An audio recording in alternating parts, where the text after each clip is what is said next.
महासंघ के प्रदेश उपाध्यक्ष है। दिग्विजय सिंह राणा नाम है और ये वर्तमान में जिला पंचायत है। इसके पहले भी जिला पंचायत थे और 2022 में विधानसभा का सीट कप्तानगंज से निर्दलीय चुनाव भी लड़े थे और आज हमारे साथ जुड़े हुए हैं। कुछ चर्चाएं होगा, सवाल होगा, प्रदेश से नहीं, उत्तर प्रदेश का नहीं, आज का दौर आपका कब से चल रहा है? ये राजनीति में हम 2002 से परम पूज महाराज जी से जुड़े। अच्छा। महाराज जी से एक गांव का मामला था, उससे मिले। उसके महाराज जी 2002 में हिंदू युवा वाहिनी बनाए। तो मैं ब्लॉक अध्यक्ष से लेके जिला उपाध्यक्ष, उसके बाद प्रदेश में गया, फिर विश्व हिंदू महासंघ में इसमें प्रदेश उपाध्यक्ष के पद पे काम कर रहा हूँ। ये हिंदू संगठन को लेके और महासंघ उपाध्यक्ष को जो बात किया जा रहा है, तो उसको लेकर आप कब से जुड़े हुए हैं, कब से काम कर रहे हैं? जी, 2002 से काम करना मैंने शुरू किया। मैंने देखा हमारे गांव के आसपास तमाम मुस्लिम गांव हैं। जी। एक गांव कुर्दा था, यहाँ काली जी के मंदिर को तोड़ दिया गया मुस्लिमों द्वारा। जी। सपा की सरकार थी। जी। तमाम लोगों ने शिकायत किया। रामप्रसाद चौधरी जिसमें कैबिनेट मिनिस्टर थे। जी। चौधरी लोगों को ही नाराजगी थी, काली जी का मंदिर टूटा, लेकिन लोग रामप्रसाद जी के पास गए, उन्होंने कोई सुनवाई नहीं किया।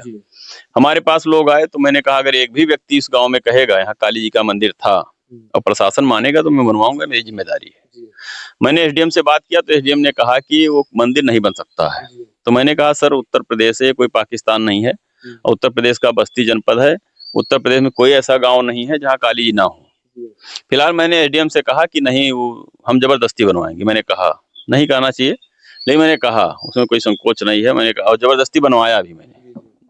उसके बाद वहां जब भंडारा होना था, वहां के मुस्लिमों ने कहा कि आएंगे तो वापस नहीं जाएंगे।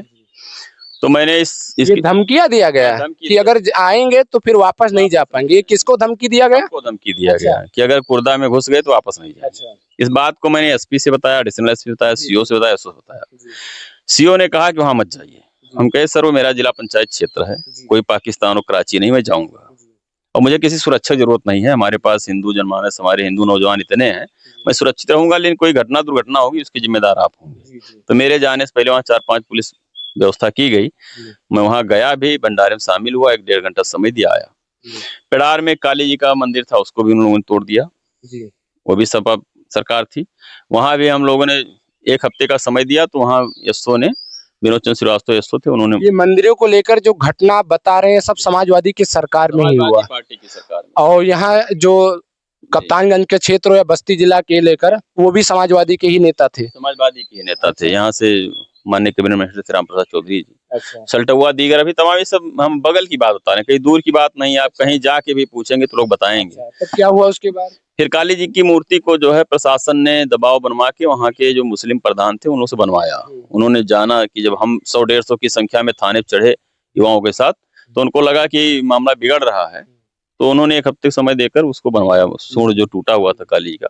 सल्टुआ दीगर एक मंदिर है, उसका अस्तित्व खत्म करने में लगे थे। तो वहां फिर हम लोगों ने थाने पे चढ़ाई किया, तो वो लोग जो है नींव का पैसे की व्यवस्था मुस्लिमों से ही हम करवाए। हम कहे तुम नुकसान क्यों, तुम ही भरोगे। तो हम लोग संघर्ष से पैदा हुए हैं। जैसे ऐसा नहीं है कि हमारे पिताजी अध्यापक थे, जैसे राजनीति में कोई नहीं था कि सांसद विधायक का बेटा हूँ या उनके परिवार से हूँ। तो संघर्ष, राजनीति, हमको नेता से बड़ी चिढ़ थी। अच्छा। हाँ, नेता नाम से चिढ़ था। वही जानना चाहते हैं कि राजनीति में आने का मकसद क्या था, कि आपको प्रताड़ित किया गया या धर्म को लेकर? तो जैसे नेता नाम से नफरत थी। अभी मैं कभी जो है कुर्ता पैजामा नहीं पहना हूँ, क्योंकि नेता का भेष रहता था कुर्ता पैजामा। अभी भी देख सकते हैं वर्तमान में जिला पंचायत है, लेकिन कुर्ता पैजामा नहीं है शरीर पे। बहुत साथियों के कहने पे कुर्ता कभी कभी पहन लिया पैंट पे, लेकिन कुर्ता पैजामा चूंकि नेता का ये मेन ड्रेस था, इसलिए मैं कभी कुर्ता पैजामा नहीं पहना। नेता का मतलब मैं जानता था कि जो भ्रष्टाचारी हो, बेविचारी हो, वही नेता समाज में। तो क्या चाहते हैं आप कि जितने लोग कुर्ता पैजामा पहनते हैं वो लोग भ्रष्टाचारी ही है? नहीं, ये ऐसा पहचान बन गया था नेताओं का। नेता नाम से हमको चिढ़ थी कि हमको नेता नहीं बनना है। लेकिन जब मैं देखा कि सामाजिक मुद्दा में उठाने लगा, मेरे पास एक गाड़ी है Yamaha RX 100 वहाँ खड़ी है। हमको लगता है वो गाड़ी पीछे नहीं दिखा पाएंगे, एक Yamaha RX 100 है। इतना लोग हमसे परेशान हो गए जब मैं सामाजिक मुद्दा उठाने लगा, भ्रष्टाचार पे लड़ने लगा। हमको अपनी ही गाड़ी के चोरी के मुकदमे में हमको जेल काटना पड़ा। अच्छा। हाँ, वो गाड़ी न्यायालय से छूट के आज भी दरवाजे पर खड़ी है और अपने ही गाड़ी, और ये मुकदमा हम लड़े। गाड़ी जो चोरी मुकदमा लगा, ये आपकी पर्सनल गाड़ी था कि किसी और का? पर्सनल गाड़ी था। और आप ही को चोरी लग गया? मेरे नाम से कागज आज भी इसी गाड़ी में रखा हुआ है। अच्छा। ये गाड़ी जो दरवाजे पर खड़ी है और न्यायालय ने छोड़ रखा है। अच्छा। और उसमें मैं 9 महीना जेल था। और लगभग मैं 2003 की घटना है, अभी फैसला हुआ है, लगभग 21 साल में मुकदमा लड़ा। 21 साल में बहुत ज्यादा परेशानी के साथ में पैसे भी खर्च हुए। कोर्ट गए, वकील को पैसा दिए, हर तारीख पे पैसा देना पड़ा। 21 साल में अपने ही गाड़ी के मुकदमे में अच्छा। हाँ लड़ता रहा न्यायालय से, अब जाके उस पे न्याय मिला। तो ऐसे तमाम ऐसे घटनाएं हुई, संघर्ष करना पड़ा। लेकिन मेरा एक मानना है कि देखिए लड़ना तो पड़ेगा। अगर हम ये सोचेंगे मेरा क्या फायदा है, क्या नुकसान है, तो ये समाज और ये देश सुरक्षित नहीं रहेगा। क्योंकि देखिए सरदार भगत सिंह ने कभी नहीं सोचा कि मैं फांसी चढ़ने जा रहा हूं, इससे मेरा क्या फायदा है, क्योंकि वो तो जीवन समाप्त करने जा रहे थे। अगर वो समझते हमारे बच्चों क्या होगा, हमारे परिवार का क्या होगा, हमारे माता पिता क्या होगा, इसके बाद हम कुछ बनना नहीं, हम क्यों ऐसा करें, नहीं किए, वो देश पे न्यौछावर हो गए। तो मैं युवाओं से भी प्रार्थना करता हूँ आपके चैनल के माध्यम से कि आप इस सोच को पैदा करिए कि राजगुरु को क्या मिला, सुखदेव को क्या मिला, भगत सिंह को क्या मिला, चंद्रशेखर आजाद को क्या मिला। तो जो लोग नेताजी सुभाष चंद्र बोस को क्या मिला, किसी को कुछ नहीं मिला, सब लोग चले गए बेचारे, लेकिन उनको बहुत कुछ मिला। उनका नाम आज हम यहाँ बैठ के ले रहे हैं अनपुर गांव में, तो उनको यही मिला। और सबको यही सोचना चाहिए कि हमको इसकी जरूरत है। देखिए देश अंग्रेजों से गुलाम हुआ, मुस्लिमों से गुलाम हुआ। आज तमाम लोग देखिए, आज नेता ये जो जातिवाद का जहर घोले हैं, कहना नहीं चाहिए क्योंकि आप दूर से चल के आए हैं। हिंदुओं को बांटने का जो षड्यंत्र है उसमें मीडिया के साथी भी शामिल है। मैं आपको बताता हूँ कैसे शामिल है। अभी आप जब विधानसभा का न्यूज उठाएंगे, विधानसभा की चर्चा जब करेंगे, तो आप कहेंगे कप्तानगंज में इतने ठाकुर हैं, इतने ब्राह्मण हैं, इतने पाल हैं, इतने चौधरी हैं, इतने यादव हैं, ऐसे आप कहेंगे। जब मुस्लिम की बात करेंगे तो आप कहेंगे मुस्लिमों की संख्या इतनी है, और हिंदू बात आप भी नहीं करेंगे, आप कहेंगे मुस्लिम संख्या 25,000 है। जब हिंदू बात आएगी तो आप कहेंगे हरिजन है, ब्राह्मण है, यादव हैं, चौधरी हैं, ऐसे लोग गणना करते हैं। मैं आज तक देखते आ रहा हूँ। आप भी बताइए मुस्लिमों में तमाम जातियां हैं, बिल्कुल आप गणना करिए तो उनमें भी बताइए कि मुस्लिमों में शेख हैं, पठान हैं, सिया हैं, तमाम जाति के लोग हैं। लेकिन आप इस चैनल के माध्यम से तमाम मीडिया साथियों से मैं अपील करना चाहता हूँ कि चुनाव आने वाले हैं, पंचायत चुनाव हैं, फिर विधानसभा के चुनाव हैं, फिर जैसे विधानसभा खत्म होगा 29 में लोकसभा के चुनाव है। आपसे तो विशेष निवेदन है, क्योंकि युवा हैं, युवा ही देश के लिए कुछ कर सकता है, तो आपसे विशेष निवेदन है जब कहीं चर्चा करिए तो लेखा जोखा जरूर रखिए कि मुस्लिमों के कितने, किस जाति के कितने लोग हैं। आप तुरंत ये मत कह दीजिए कि हाँ मुस्लिम जो है 30,000 है, 35,000, उनके भी जातियों को निकालिए, ये मेरा आग्रह है। हिंदुओं में जब निकाला जाता है कि किस जात के कितने हैं, तो मुस्लिमों में भी निकालना चाहिए कि किस जात के कितने हैं, ये नहीं कि टोटल दे दिया जाए कि सिर्फ मुस्लिम इतने हजार के हैं। ये आपका कहना ये है? बिल्कुल बिल्कुल बिल्कुल। इससे आप जो है मुस्लिमों को संगठित करने में आप कहीं ना कहीं उनका जो है सहयोग कर रहे हैं। अगर एक कह दे रहे हैं कि मुस्लिम इतना है तो उनका सहयोग कर रहे हैं, ये नहीं होना चाहिए, पक्षपात नहीं होना चाहिए। क्योंकि आप मीडिया के साथी हैं, अगर हमको जाति में बांट रहे हैं या बता रहे हैं तो उनको भी जाति में बताइए। जैसे बांटने बताने में अंतर है, मैंने उनको भी बताइए, हमको भी बताइए। देखिए हमारे यहाँ जैसे हमारे चौराहे पे जलेबीगंज चौराहा है, यहाँ 12-12 बजे रात तक मुस्लिम, जब मुस्लिम नौजवान कमा के आते थे सऊदी और बम्बई से, तो 3-3 4-4 गाड़ियों से झुंड बना के 3-3 की संख्या में बैठ करके मुसा इंटर कॉलेज लड़कियां पढ़ती थी, छेड़छाड़ का घटना आए दिन होता था। तब उसी से प्रेरित होकर मैंने, अच्छा जब मैं सब करने लगा, जैसे बताया कि वहाँ मेरे खुद की गाड़ी में जेल काटा, ऐसे तमाम मुकदमे मेरे ऊपर। एक दिन क्राइम लिस्ट में अपने थाने से मांगा तो 6-7 ऐसे मुकदमे हैं जिसको मैं जाना नहीं कि कब ये दर्ज हुआ और कब फाइनल लगा दिए, ये भी नहीं मैं जानता हूँ कि कब दर्ज हुआ और कब फाइनल हो गया। पुलिस जब 2 बजे रात को कभी छापा, कभी 1 बजे रात को छापा, तब हम जाकर राजनीति में आए कि अगर हमको अब सुरक्षित रहना है तो ये संदेश देना पड़ेगा कि हमारे साथ लोग हैं, जिसे हमको लोग क्षेत्र के लोग बहुत मानते थे। तो मानने का एक यही एक तरीका है कि अगर आप समाज सेवी हैं और आपके साथ लोग जुड़े हैं तो आप कोई चुनाव लड़ेंगे, जीतेंगे, तो ये समाज को क्या प्रशासन को भी न्यूज जाएगा कि हकीकत में अच्छा व्यक्ति इसके साथ लोग जुड़े हुए हैं। इतना मुस्लिम को लेकर आप को चिढ़ क्यों है? कुछ अगर मुस्लिम खराब है तो इसका मतलब ये नहीं कि 100% मुस्लिम ही खराब है। क्यों, मतलब क्या वजह है कि हमारे हिंदुओं में संगठन नहीं है, मुस्लिम में संगठन है?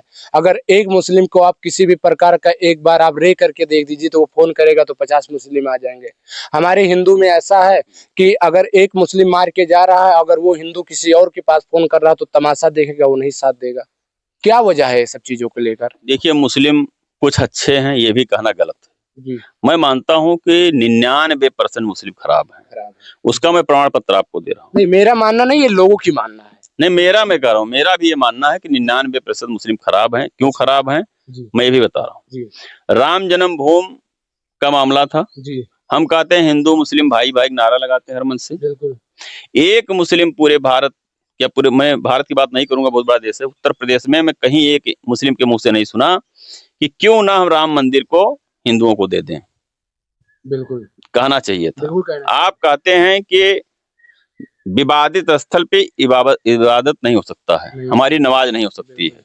बाबरी मस्जिद विवादित थी, सदियों तक थी, और जब टूटा तब भी था। तो जब विवादित स्थल पे आप नमाज नहीं पढ़ सकते हैं तो स्थल के लिए आप क्यों जान लगाए थे, क्यों धरना दे रहे थे, क्यों जो है सरकार से लड़ रहे हैं, क्यों लड़ रहे थे? आपको दे देना चाहिए था। फिर दूसरी बात यह है कि आज भी मथुरा हमारा जो है जैसे तैसे पड़ा है, वो भी विवादित स्थल है। तो आप क्यों जाते हैं वहां नमाज पढ़ने? क्यों कहते हैं कि हमको ईद की नमाज वहां पढ़नी है? बिल्कुल नहीं जाना चाहिए। आज काशी विश्वनाथ का जो मंदिर है, आज भी मैं एक दिन दर्शन करने गया था, तो वहाँ 5-6 मुस्लिम टोपी पहन के जुम्मे दिन जा रहे थे। शुक्रवार के दिन उनका जुमा था। मैंने वहाँ के प्रशासन से पूछा कि मस्जिद में क्यों जा रहे हैं, तो नमाज पढ़ने। हमको बड़ा आश्चर्य हुआ कि इनका कोई, देखिए मुस्लिम जहां भी हैं वहां हिंदुओं को प्रताड़ित करते हैं, जहां भी हैं वो बहुसंख्यक हैं। क्योंकि भगवान की मेरे ऊपर बड़ी कृपा है कि मैं ऐसे क्षेत्र में पैदा हुआ कि यहाँ मुस्लिमों की संख्या आसपास के गांव में ज्यादा है। अच्छा, जैसे पेड़ार हो गया, पेड़रिया हो गया, कन्नापुर एक गांव है, से घिरे हुए हैं। कन्नापुर एक गांव है जहाँ एक भी घर हिंदू नहीं है, सारे के सारे मुस्लिम है, पूरा ग्राम पंचायत ही पूरा मुस्लिम है। सुजिया है, मझुआ चौधरी है, हमारे गांव में खुद 75 से 80 घर मुस्लिमों का है। यहाँ होता क्या है, जब कोई गरीब, मुस्लिमों से मैं वोट नहीं मांगता हूँ, आपको भी बता दूं, ये हमारे जिला पंचायत तरीके से बहिष्कार, ये नहीं कि सिर्फ राजनीति नहीं को लेकर हम चले, ऐसा नहीं, वोट मिले या ना मिले, हमें राजनीति सत्ता में रहे या ना रहे, लेकिन हमें पूरी तरीके से बहिष्कार है। जैसे आप मेरे जिला पंचायत क्षेत्र के हैं, आप मेरे गाँव बच्चे भी यहाँ बैठे हैं, गाँव में भी नहीं, हमने तो घूमा आपके क्षेत्र में, ये बात तो सुना है, ये चीज को लेकर कि आप कागजी पे और राजनीति के लिए नहीं बोल रहे, ये सच्चाई चीज है। हिंदू के लिए जहां भी जरूरत पड़ता है वहां खड़े होते हैं। और बात ये रही कि मुस्लिम को लेकर तो 100% जो बात सत्य रहता है वो करते हैं। वोट क्यों नहीं मांगता हूँ, उसके पीछे बहुत बड़ा कारण है। जैसे तमाम यहाँ मुस्लिम गाँव है, मुस्लिमों क्या होता है, अपने चाचा के यहाँ शादी कर लिए, अपनी बहन के साथ शादी कर लिए, ऐसा करते हैं। तो जहाँ उनके वो बाहुल्य हैं, जब वहाँ मेरा हरिजन भाई, मेरा यादव भाई कोई प्रताड़ित होता है, तो अगर मैं उनसे वोट मांगूंगा तो वोट की धमकी देंगे। बिल्कुल कि मैं यहाँ 500 की संख्या में हूँ, जिस हरिजन के लिए तुम लड़ रहे हो उसकी 20 की संख्या है, 10 की संख्या है, तो उस हरिजन के साथ न्याय नहीं होगा। बिल्कुल नहीं होगा। और मैं राजनीति में आया हूँ न्याय दिलाने के लिए, मैं कुर्सी पाने के लिए नहीं आया हूँ। क्योंकि देखिए जातिवाद चरम पे है, लेकिन जिस जिला पंचायत क्षेत्र से मैं दूसरी बार जिला पंचायत हूँ, इस जिला पंचायत में क्षत्रिय जाति के लोग ना के बराबर है। दूसरी बार जिला पंचायत कितने वोट से जीते थे, ये थोड़ा बता दीजिए। पहली बार हम चुनाव 5000 से ज्यादा मतों से जीते थे, दूसरी बार 1700 वोट से लगभग मैं चुनाव जीता हूँ। तो क्या लगता है, कुछ लापरवाही हुआ तो कम हुआ वोट, या क्या वजह था? देखिए हमको हराने के लिए समाजवादी पार्टी की सरकार थी, हमारा क्षेत्र दुबौला साइड से था। अच्छा, हमारे जिला पंचायत को ही तोड़ दिया गया। अच्छा, हमको हराने के लिए साजिश किया गया, हमारे जिला पंचायत को 2 हिस्से बांट दिया गया। चारों तरफा से आपको हराने के लिए ही तोड़ा गया, कि इन्हें सत्ता से हटा ही दी जाए। देखिए राम मोहन यादव जी एसओ होंगे भी हैं कहीं, नहीं कहना चाहिए, मीडिया में कहता हूँ, उनको डर नहीं लगता। उन्होंने टेलीफोन करके कहा कि जेल जाओगे कि सपा में जाओगे। अच्छा, ये कहा गया कि जेल जाओगे या सपा में जाओगे। इस तरीके से धमकी एक अधिकारी दे सकता है। मैंने उनसे कहा भी कि सर आप एजेंट नहीं हैं, तो कहे मुझसे कहलवाया गया है। मैंने नेताओं ने कहा मैं संदेश दे रहा हूँ। अच्छा, और आपको मैं मानता हूँ। अच्छा, मीडिया में नहीं कहना चाहिए, मैं कह भी दे रहा हूँ, कोई हमको संकोच नहीं है। जानते कि नेताजी डरते हैं ही नहीं, हमको कोई हाँ संकोच। उन्होंने साफ कहा, मैंने कहा कि नेताजी से बता देना मैं जेल जाऊंगा। उसके बाद मुकदमा दर्ज हुआ। अच्छा, मैं हाई कोर्ट गया, सेम डे वहाँ डायरेक्शन लाया, जेल नहीं जाना पड़ेगा। मैंने जज साहब ने माना कि इनके साथ राजनीति हुआ है, तो हम जेल नहीं गए, बल्कि हमारे साथ 8 साथी जेल गए। अच्छा, जो और लोग थे। तो देखिए मैं कभी सरकार से नहीं डरा, मैं कभी सत्ता से नहीं डरा। हिंदुओं के लिए लड़ना मेरा जैसे एक मिशन होता है, उस पर मैं लगा रहता हूँ। जिला पंचायत से भी मोह नहीं है, ऐसा नहीं है। तमाम लोग धमकी देते हैं कि अब की बार भैया जो है लोग नाराज हैं, वोट नहीं देंगे, और वो उनका एक मुस्लिम है, वो मेरा बहुत खास था, आप उसका विरोध कर दिया। हम कहे देखिए मुस्लिम आपका खास हो सकता है, जो हिंदुओं को प्रताड़ित करेगा, हिंदुओं को मारेगा पीटेगा, उसके साथ मैं कभी नहीं खड़ा हो सकता। अच्छा। अभी एक हरिजन बेचारा था बेलसड़ का, बेलसड़ गांव है, हरिजनों की अच्छी संख्या है। एक मझौआ का एक मुस्लिम उसको मार दिया, बेचारा चौकीदार भी था थाने पर, उसका FIR नहीं लिखा जा रहा था। FIR भी नहीं लिखा गया, FIR नहीं लिखा जा रहा था, और दांत तो सब टूट गया था उसका। ये अभी ये इस सरकार मतलब ही, ये साल भर की बात बता रहा हूँ, मुकदमा नहीं लिखा जा रहा था। तो आप ही की तो हम बता रहे हैं ना, मुकदमा नहीं लिखा जा रहा। देखिए सरकार हमारी है, अभी सरकार ये 17 से आई है उत्तर प्रदेश में, 14 से केंद्र में आई है। इससे पहले समाजवादी बसपा पार्टी की सरकार थी। तो जो उनके समय के अधिकारी हैं, वो भी, उनकी भी समस्या है, 15 लाख 20 लाख 25 लाख रुपया देके उनकी नियुक्ति हुई है। अच्छा। उनको पैसा निकालना है। अच्छा। तो सरकार से डर भी रहे हैं, पैसा भी निकालना है। जैसे आप कहीं इन्वेस्ट किए हैं तो उसको निकालना भी है, सरकार से डर भी रहे हैं। अच्छा, मुस्लिम क्या है, ये जैसे हम लोग होते हैं तो MA किए, BA किए, LLB किए, उसके बाद तब हम सोचे क्या करना है। इनके यहाँ शिक्षक कोई महत्व नहीं है। ये पैदा हुए, थोड़ा बड़े हुए, चलने लायक हुए, खाने पीने लायक हुए, वो चले गए होटल में, नहीं कुछ। उसके बाद भी बार बार सरकार पे आरोप लगाते हैं कि हमें नौकरी सरकार नहीं देती है। अब जब पढ़ेंगे लिखेंगे आप नहीं, दुबई और वहां घूमेंगे टालेंगे, और उसके बाद धरने में आप भी शामिल हो जाएंगे कि हमें भी नौकरी नहीं मिल रहा है। और जो कि डिग्रियां देखा जाए तो 10 सही से कोई पढ़ा हुआ नहीं दिखाई दे रहा है। देखिए एक चीज और है, मुस्लिम 3-4 विषय पे कम बोलते हैं। ना कभी उन्होंने महंगाई कोई आंदोलन किया है, व्यक्तिगत शामिल हो गए हो, जैसे आपने कहा शामिल हो जाते हैं, शामिल हो गए होंगे। ना कभी वो महंगाई बोले हैं, ना कभी वो शिक्षा प्रणाली बोले हैं कि हमको ITI करना, ये करना, हमको DM बनना, SP बनना। ना नौकरी लिए धरना देते हैं।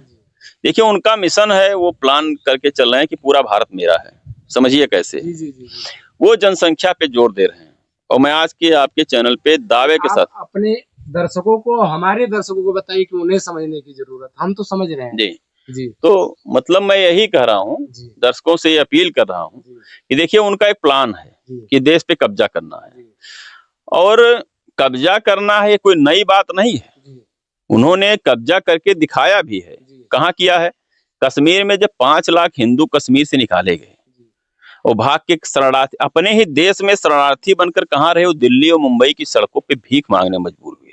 अच्छा। उन्होंने इस देश को बता दिया है कि जिस दिन मैं बहुसंख्यक हो जाऊंगा, उस दिन कश्मीर की तरह तुमको निकाल दूंगा, तुम्हारी हत्या कर दूंगा। कश्मीर में तमाम हिंदुओं की हत्या हुई, तमाम बहन बेटियों के साथ बलात्कार हुआ। कश्मीरी हिंदू निकाले गए तो दिल्ली और मुंबई की सड़कों पे भीख मांगने को मजबूर हुए। यही भारत है, और यही का संविधान तब भी था। आज लोग, विपक्ष के लोग कहते हैं संविधान बचाओ, संविधान बचाओ। मैं तो दावे के साथ कह सकता हूं कि संविधान नहीं, हिंदू बचाओ। हिंदू रहेगा तो संविधान रहेगा। जिस दिन हिंदू अल्पसंख्यक हुआ, उस दिन संविधान अपने आप खत्म हो जाएगा, जैसे जम्मू कश्मीर में खत्म हो गया। जैसे 5 लाख कश्मीरी हिंदुओं को वहां से निकाल दिया गया तो संविधान काम नहीं आया। जहां भी मुस्लिम बहुसंख्यक हैं, आज ममता बनर्जी की सरकार है, पश्चिम बंगाल में सैकड़ों लोग मारे जा रहे हैं। मुकदमा, संविधान का मतलब क्या होता है? जो संविधान में लिखा है उस हिसाब से हमको अधिकार मिले, उसकी वही उसकी सुरक्षा है। तो सुरक्षा, जैसे ममता बनर्जी के राज्य में जो चल रहा है कि हत्या हो जा रही, मुकदमा नहीं हो रहा है, बलात्कार हो रहा, मुकदमा नहीं दर्ज हो रहा है, तो क्या वो संविधान की हत्या नहीं हो रही है? और वही ममता बनर्जी आकर के जो है कांग्रेस के साथ कहती है कि भाजपा सरकार, भाजपा जो है संविधान बदल देगी, संविधान नहीं रहेगा। अरे तुम तो प्रतिदिन गला घोंट रही हो संविधान का, तुम तो संविधान को कुछ डेली रौंद रही हो। तो देखिए बहुत सारी देश में समस्याएं हैं जो हमारे युवा साथी बस वो फेसबुक पे ज्ञान लेकर के उल्टा सीधा लिखते रहते हैं। हम तो कहते हैं समाज के लिए लड़िए, देश के लिए लड़िए, भगवान ने जीवन दिया है तो कुछ ऐसा करके जाइए कि आपका नाम हो कम से कम। क्या माना जाए कि सरकार आपकी हिंदू की है, तो अभी भी हिंदू खतरे में है, क्योंकि सरकार भी बार बार कहती है कि अभी भी हिंदू हमारे खतरे में, एक साथ हो जाओ। तो 11 साल पूर्व हो गए देश के प्रधानमंत्री जी को, 8 साल हो गए उत्तर प्रदेश के मुख्यमंत्री जी को, और अभी तक हमारे हिंदू संगठन और एकता नहीं बना पाए हैं। तो क्या इसका वजह क्या रहा? देखिए मैं यही तो कह रहा हूँ कि जैसे जब तक लोग जातिवाद में बटे रहेंगे, और ये भी मैं कह रहा हूँ दावे के साथ आपके चैनल पे, कोई भी नेता जातिवादी नहीं है। उसकी जातिवाद सिर्फ चुनाव में है, बिल्कुल सिर्फ चुनाव में है।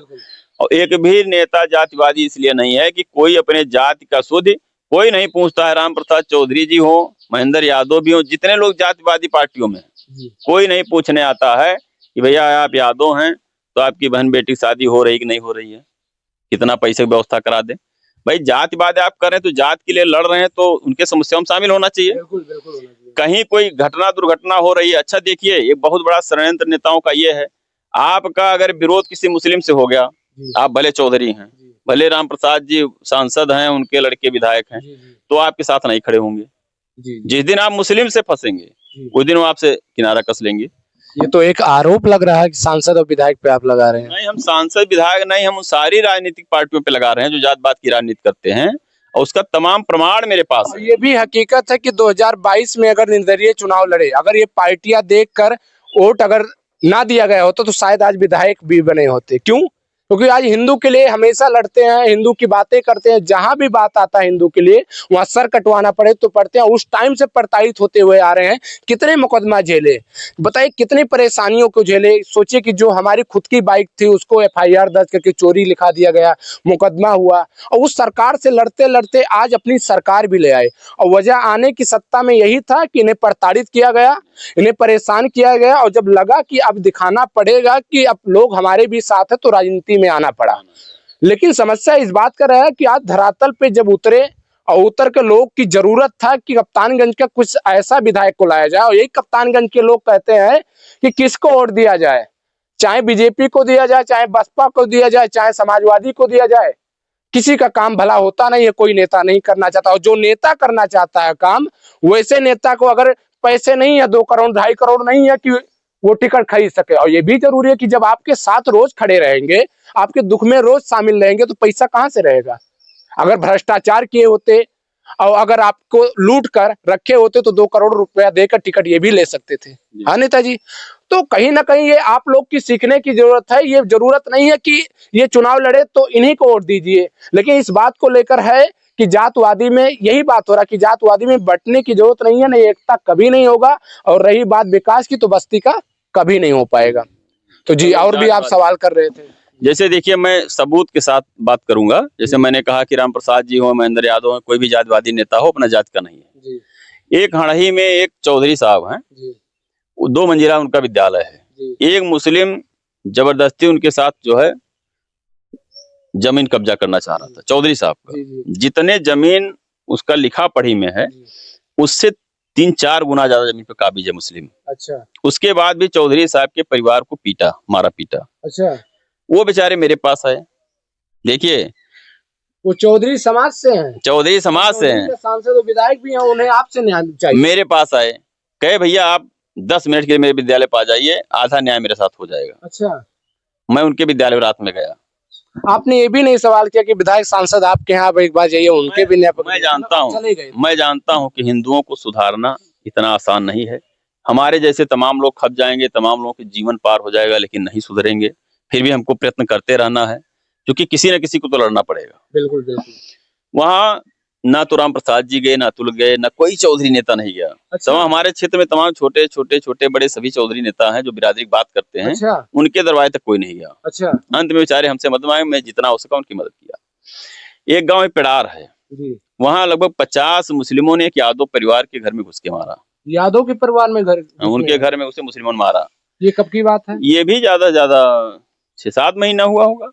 अब सोच सकते हैं कि विधायक किसका है और सांसद किसके हैं, और उसके बाद भी यादव को प्रताड़ित किया जा रहा है, और न्याय के लिए नेताजी को जरूरत है। अब सोचिए, अब आगे भी सुनते रहिएगा। उसी गांव में घटना के लगभग 1 महीने के अंदर ही उसी गांव में जाते हैं अतुल चौधरी जी, समाजवादी पार्टी से वो विधायक हैं। जो घटना में शामिल था उसके घर से वही पिए, और जो मार खाया उसके दरवाजे में नहीं गए। मतलब यादव के दरवाजे पे नहीं गए और मुस्लिम के बिरादर घर पे गए और वहां पे सेवई भी खाई, सेवई पी के चले गए, सेवई पी के चले आए। तो यहीं इसी जिले में महेंद्र यादव समाजवादी पार्टी के बड़े नेता हैं। अखिलेश जी से उनके डायरेक्ट संबंध है। जी। उनको आना चाहिए था, बिल्कुल आना चाहिए था, और नहीं कहना चाहिए, लेकिन मैं कैमरे पर कह रहा हूँ, महेंद्र यादव जी के साथ एक लड़का था, वो दबाव बना रहा था कि सुलह कर लो उस घटने को लेकर। अच्छा। यादव परिवार। अच्छा। यादव परिवार इतना भयभीत था कि उनके लड़की की शादी था। यादव परिवार ने हमसे कहा कि भैया अपने लड़की की शादी अपने रिश्तेदार के घर से करेंगे। अच्छा। मैंने कहा क्यों ऐसा करोगी? जी। तो उस महिला ने टेलीफोन पे हमसे बताया, अभी भी आप बात करेंगे तो बताएगी। अच्छा। उसने कहा कि यहाँ मुस्लिमों का इतना आतंक है, कि हम शादी हमारा सही से नहीं हो पाएगा। मैंने उसको विश्वास दिलाया कि मैं हूँ, मैं तुम्हारे घर आके बैठूंगा और तुम जब तक कहोगी तब तक बैठूंगा, लेकिन शादी प्यार से होना चाहिए। तब जाके वो शादी अपने बच्ची को वहां से की। मतलब शादी भी वो अपने बच्चे को नहीं कर पा रही थी। नहीं कर पा रहे थे, कर रही थी, रिश्तेदारी में से करेंगे। और यादव थी। यादव थी। इतना दुर्भाग्य है, जैसे कम पीड़ा नहीं है, नहीं किसको बताया जाए, किसको सुनाया जाए। हमको सरकार से कोई मदद नहीं चाहिए, हमको हिंदू समाज से सहयोग चाहिए कि हिंदू समाज के लोग हमारे साथ खड़े रहेंगे और एकजुटता बनाए रहेंगे तो निश्चित रूप से ये लोग कुछ नहीं कर पाएंगे। मैं शादी में गया, 1-1.5 घंटा बैठा रहा। एसओ पैकोलिया धर्मेंद्र यादव जी थे, उनको मैंने टेलीफोन किया, एक सिपाही एक नायब वहां बैठे रहे घंटों भर तक। मैंने उनसे कहा कि एक आग्रह है, रात भर अगर कोई दिक्कत होती है हमको भी सूचित करिएगा परिवार से, मैंने कहा, और ये 2 लोग रहेंगे। तो लोग आते जाते पूरा उनका संपन्न हुआ। यही मेरे ही जिला पंचायत क्षेत्र में ये बुधिया के पास एक शादी में गया तो वहां देखा कि जैसे 4-5 मुस्लिम लड़के कुछ लड़कियों को छेड़ रहे थे शादी में।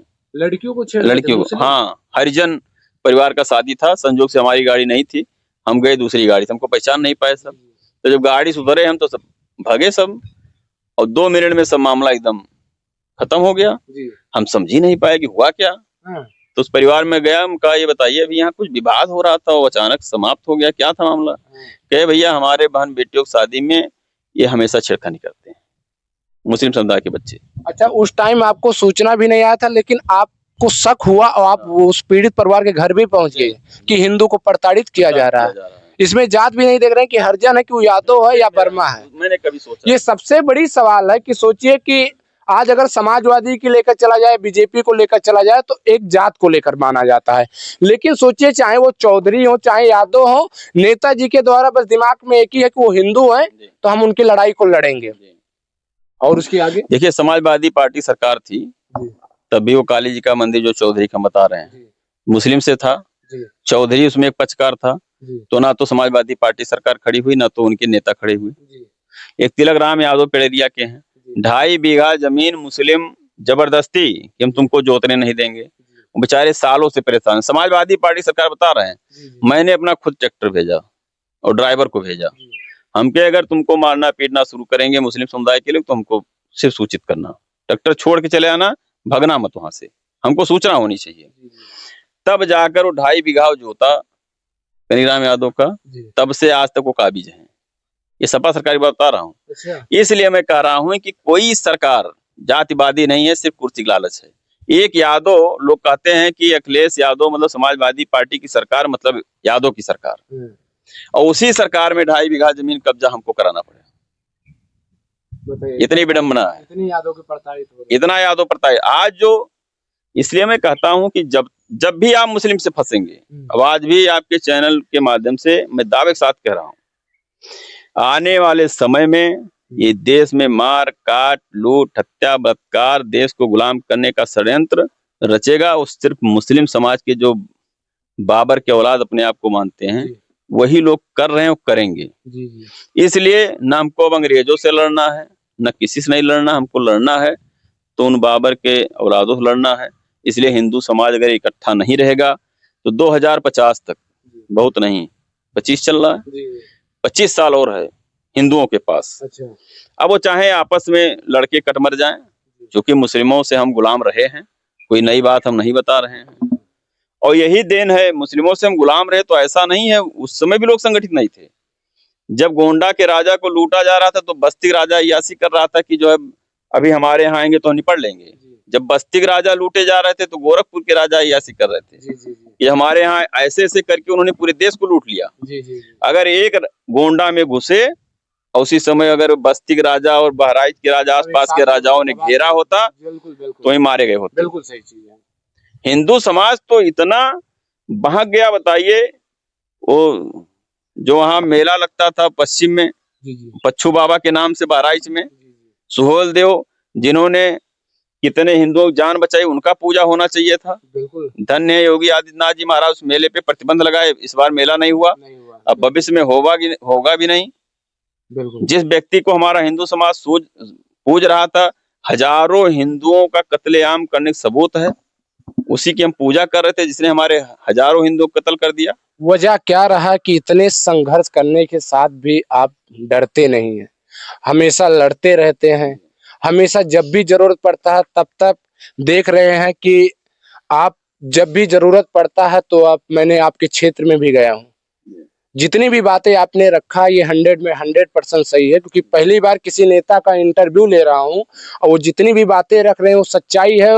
मैं निकाल नहीं सकता हूँ या कोई भी आके रिसर्च नहीं कर सकता है कि ये राजनीति के लिए ही सिर्फ हिंदू और मुस्लिम की बात कर रहे हैं, ऐसा नहीं है।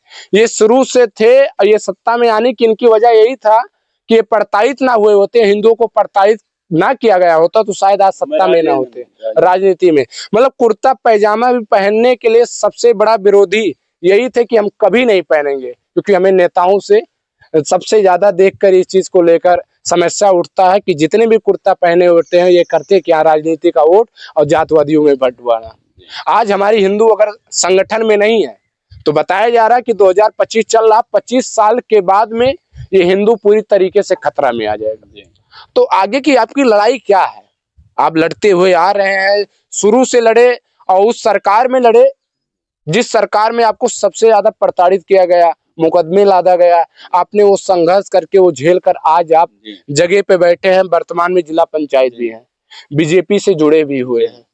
तो आगे की कैसे लड़ाई आपकी? सरकार भी अभी वर्तमान में आप ही की है, क्या रणनीति है आगे के लेकर कि इस हिंदू समाज को एकता बनाया जाए, ये बताया जाए, घर घर एक शिक्षा के तौर पे एक बुक पढ़ाया जाए कि आपके हिंदू धर्म क्या है। कुछ हमारे हिंदू धर्म में भी ऐसे लोग हैं जो हमारे धर्म के बारे में नहीं जानते हैं। तो ये अगर आपकी सरकार है तो कहीं ना कहीं ये चीज को, संगठन को आगे फैलाया जाए कि उन्हें भी एक किताब ये पढ़ाया जाए कि आपकी धर्म खतरे में कब है और कब आ सकता है, और आगे आपके साथ हिंदुओं को लेकर कितना प्रताड़ित किया गया, ये सब पढ़ने की जरूरत है। जब तक बच्चे पढ़ेंगे नहीं तो एक कहावत वही रहेगा, नेता की तरह कौवा कान लेके गया तो वहीं उड़ गए, और आज इसी वजह से हिंदू एकता नहीं है। तो आगे की क्या सोच है, क्या प्लानिंग है आपकी? देखिए, हमें सिखाया और पढ़ाया क्या गया। एक गाना बहुत प्रसिद्ध लोगों ने कर दिया, कांग्रेस की सरकार थी कि दे दी मुझे आजादी बिना खटक बिना ढाल, आप भी जानते होंगे। साबरमती के संतों ने कर दिया कमाल। क्या इस देश को आजादी बिना खटक ढाल के मिली थी? जो लोग फांसियों पे चढ़ गए वो वैसे अपने रस्सी फंदा लगा लिए। तो आखिर हमारे बीच में किस व्यक्ति ने इसको लाया, दे दी मुझे आजादी बिना खटक ढाल? सभी सारे बच्चे इस गीत को जानते हैं। तो देखिए, समाज को सुधरने की जरूरत है और ये जब तक जातिवाद नहीं खत्म होगा, और आसान भी नहीं है। लेकिन होगा कैसे? प्रयास तो आप कर रहे हैं ना, शुरू से भी कर रहे हैं। देखिए, जब तक हर युवा नहीं सोचेगा, हर युवा जब तक नहीं सोचेगा ये कि जब जिस दिन वो समझ जाएगा कि जातिवाद है ही नहीं, और सही भी है, ना छुआछूत है ना जातिवाद है। छुआछूत कैसे नहीं है? आज कोई उत्तर प्रदेश में कोई ऐसा गांव नहीं है जहां बफर सिस्टम लोग खाना ना खाते हो। बिल्कुल सही चीज है। प्लेट लोग, चाहे बाबू साहब हो, चाहे पंडित जी हो, चाहे दलित समाज के लोग हो, प्लेट एक ही जगह से उठाना है। बिल्कुल सही चीज है। चाहे आप छू के जाए चाहे हम छू के जाए, प्लेट एक ही जगह से उठाना है। खाना सबके साथ है। भंडारी किस जाति का है कोई पूछता नहीं है। भंडारी से ही तय होता है कि 2000 लोग खाएंगे, भैया खाना समझ मिल जाए। हाँ, बिल्कुल। कभी किसी ने सवाल नहीं किया। हम भी खिलाते हैं, 10-10 हजार लोगों का मैंने भोजन कराया है अपने कार्यक्रमों में। तो हमने